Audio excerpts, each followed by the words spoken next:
आपने अक्सर किसी न किसी को ये कहते हुए सुना होगा डॉक्टर्स के पास कि हमें इंजेक्शन ही दे दो, हम जल्दी ठीक हो जाएंगे। या फिर आपने डॉक्टर्स को बच्चों के केसेस में या ओल्ड एज पीपल्स के केसेस में इंजेक्शंस लगाते देखा होगा। नॉर्मल केसेस में भी, फीवर हो गया, कॉमन कोल्ड हो गया, इन जैसी केसेस में इंजेक्शंस में क्या है खास बात? क्या इंजेक्शंस इतना स्ट्रॉन्ग होता है? आइए समझते हैं। जैसा कि आप लोगों को पता है, किसी भी मेडिसिन का एक डोजेस फॉर्म होता है। डोजेस फॉर्म वो फॉर्म जिस फॉर्म में मेडिसिन को कंज्यूम करते हैं, जैसे कि टैबलेट, कैप्सूल, सिरप, एलिक्सर्स और भी बहुत सारे डोजेस फॉर्म होते हैं। उसी प्रकार से इंजेक्शन भी एक मेडिसिन का डोजेस फॉर्म है। फिर इंजेक्शंस में अलग क्या है? इसका जवाब है इसका साइट ऑफ एप्लीकेशन। जब भी डॉक्टर आपको इंजेक्शंस लगाते हैं तो वो दो जगहों पे लगाते होंगे, या तो वेन्स में या तो मसल्स में। जब इंजेक्शंस वेन में लगाए जाते हैं, उस टाइप के इंजेक्शन को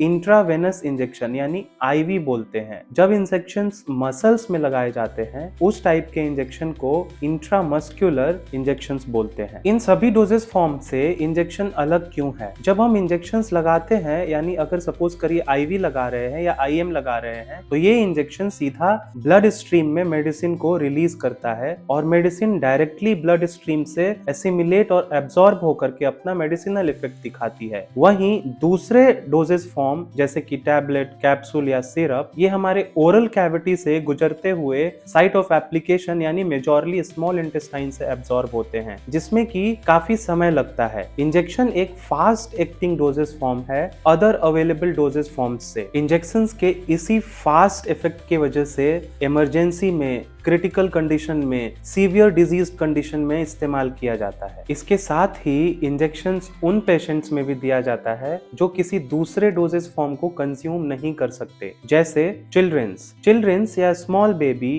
टैबलेट, कैप्सूल या सिरप को कंज्यूम नहीं कर सकता, इसलिए डॉक्टर्स उसे इंजेक्शंस देते हैं। Old age people and elderly patients, कुछ एल्डरली पेशेंट्स या किसी ऐसे क्रिटिकल कंडीशंस में जब पेशेंट्स किसी अदर अवेलेबल डोजेस फॉर्म को कंज्यूम नहीं कर सकता, जैसे एक्सीडेंटल केसेस में या फिर पेशेंट अनकॉन्शियस पड़ा हुआ है, इन केसेस में इंजेक्शंस का इस्तेमाल किया जाता है। एक बात हमेशा याद रखें, इंजेक्शन स्ट्रॉन्ग नहीं होता, बल्कि ये फास्ट एक्टिंग है, इसीलिए इमरजेंसी केसेस में इसे प्रेफरेंस दिया जाता है। Stay healthy, stay safe and be your own फार्माचार्य।